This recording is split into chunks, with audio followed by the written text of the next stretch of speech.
Oi pessoal, tudo tranquilo? Hoje a gente vai falar exatamente sobre a competência indenizatória quanto às relações de trabalho, tá? E a gente vai dar um exemplo muito direto sobre isso, é um assunto extenso, tá certo? Geralmente, quando a gente fala de direito indenizatório, a competência, como a gente sempre tem falado, é justamente da justiça civil, tá certo? Então, não vai ter nada a ver com a justiça do trabalho.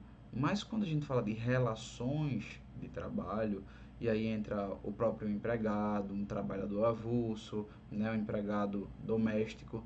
Então vão entrar outras figuras, né, que vão estar abarcadas pela Justiça do Trabalho. Então, meio que a Constituição, nossa legislação maior, de 1988, ela abarcou isso.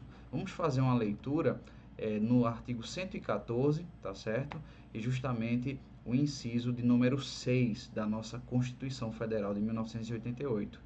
Diz assim, primeiramente, o caput vai dizer: compete à Justiça do Trabalho processar e julgar. E o inciso 6 vai dizer: as ações de indenização por dano moral ou patrimonial decorrentes da relação de trabalho.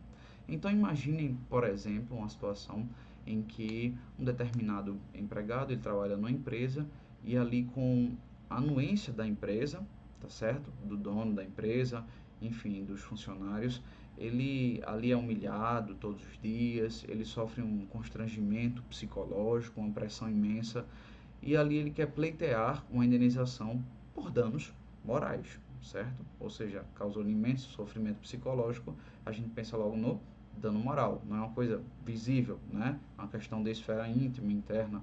E a gente vai ver que ele vai pleitear isso não na justiça civil, tá? Mas justamente na justiça do trabalho. Se tiver outras verbas, né, rescisórias, que é uma questão da justiça trabalhista, tá certo?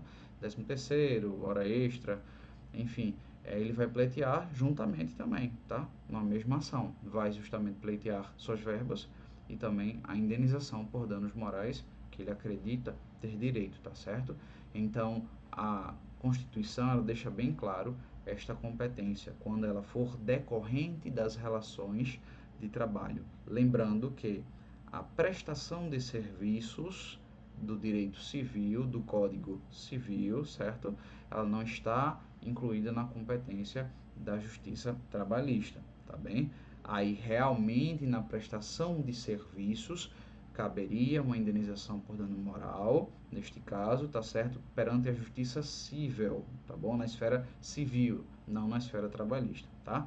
Mas haveria, claro, outras coisas para falar, outros exemplos, e a gente pode falar depois, tratar disso no momento depois, né? É um assunto bastante vasto, tá certo? Mas se você gostou do conteúdo, não se esquece de comentar, de curtir, de compartilhar, tá bem? Nos dá uma força muito grande. Um forte abraço e até o próximo vídeo.